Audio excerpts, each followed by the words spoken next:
The LEAD process is L-E-A-D. I'm going to go through each one of them. The first one is locating.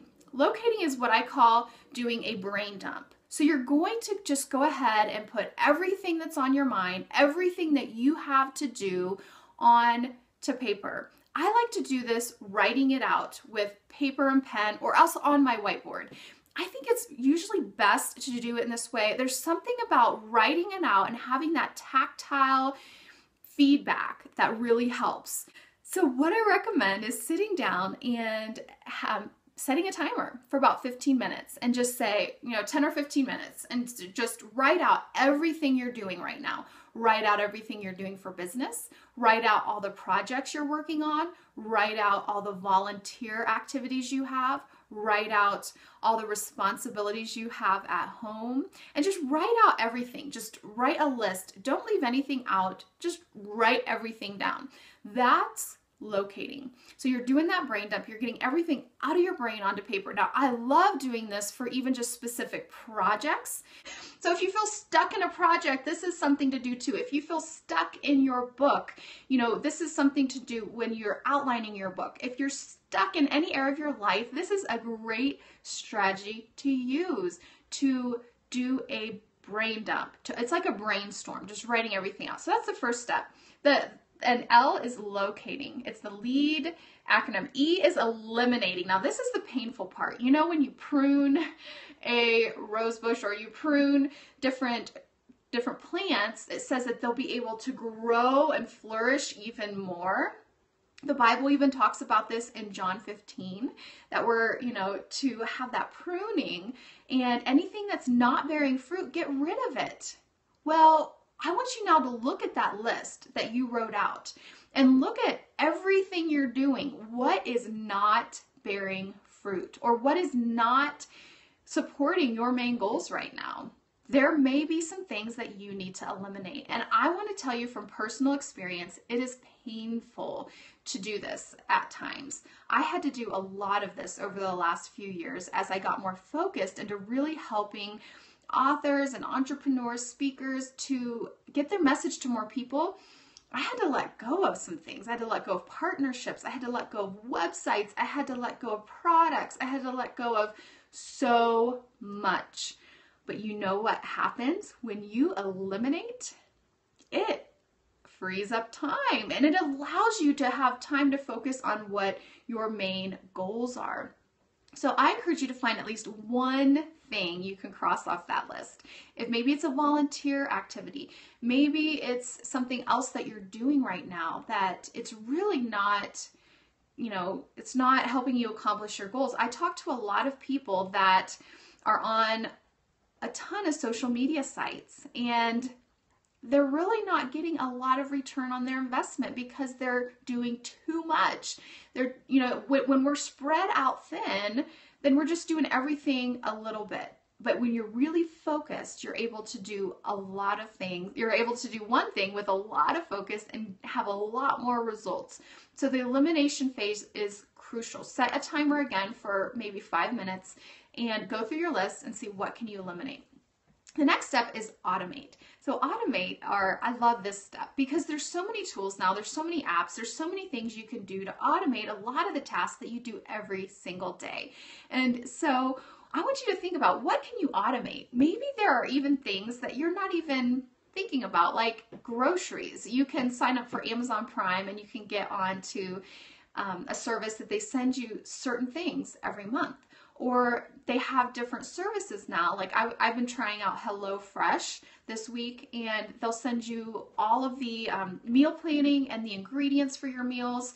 And then all you have to do, you cook it. So it saves you time in going to the grocery store and doing that meal planning and all that stuff. Now, time sometimes equals money, so sometimes you have to pay for these automations. But I know a lot of authors that are just sending out weekly or monthly newsletters to their email list instead of using autoresponders. You know why it says auto in the name? It's because it's a way to automate. You set it up once and it markets for you forever, as long as you continue to have that email list. I love that. I love doing work one time and then to have it continue to work for me ongoing. And that's what's happening with writingweek.com. I've created this challenge, but it will continue to bring me new leads. It will continue to bring me potentially new members of Author Audience Academy ongoing. So think about what are things that you could do one time and then automate and have it continue to work for you. There's really cool sites like IFTTT. You can set up automation through that, or Zapier. There's different things you can set up on there.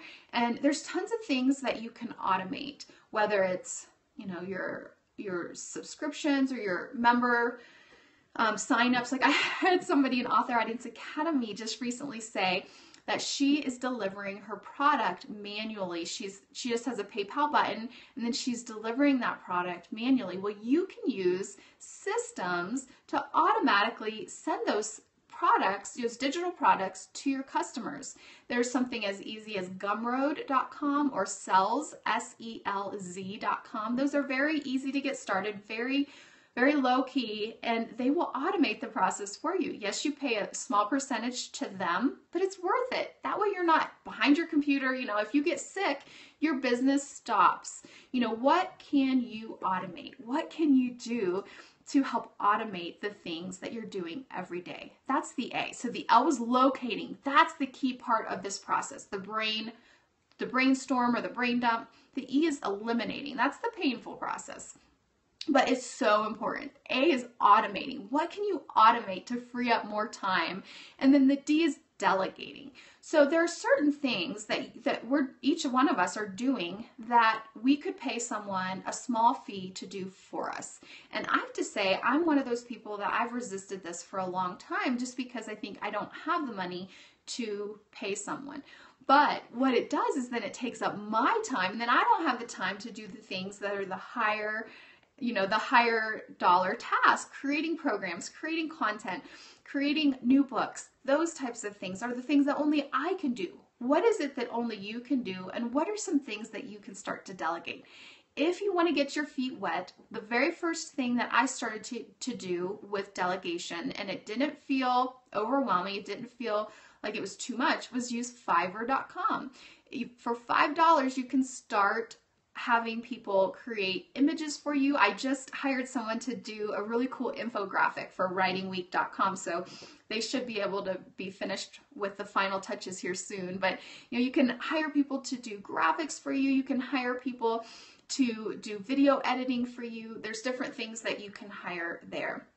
And then once you're ready to take another step, you can hire on a project by project basis on sites like upwork.com or onlinejobs.ph. Onlinejobs.ph are people that are working from the Philippines. And so many times you can hire people for as low as $4 an hour from another country that will do work for you. And it takes a little more time to find the right person to write up the job description and to do the interviews, but you can definitely get started at not a huge cost. You know, what can you delegate? Maybe you can delegate things to your family. Have you thought of that? Maybe they're willing to help you with certain tasks. Maybe they're willing to help you with the laundry or, cleaning or different things around the house. Because, when you're able to have more time to do profit generating tasks for your business, it benefits your whole family. I heard one person say that she asked her high school daughter to do some graphics for her, and she did those graphics without any money up front. But she says, once my product launches and once I have money and get paid from that product launch, I'll pay you either $5 or $10 an image. I don't know. It was a certain amount. And so she paid her daughter later, but family a lot of times are willing to work in those ways too. So this process is called the L.E.A.D process. The acronym is L.E.A.D. L is locating. That's where you do your brain dump and your brainstorm. You get everything out of your brain onto paper or a whiteboard or a mind map or something like that. I prefer writing it out. I think there's something powerful with that. The E is eliminating. What from that list can you eliminate? because we're all doing a million things a day. You know, it feels that way anyways. We have a lot on our plates. What is something that is just not contributing to your focus, to your goals, that you can either eliminate for a season or maybe permanently? You know, like I said, I've shut down websites, I've ended partnerships, I've done all sorts of very, very difficult things in order to move forward in my business and to have that focus.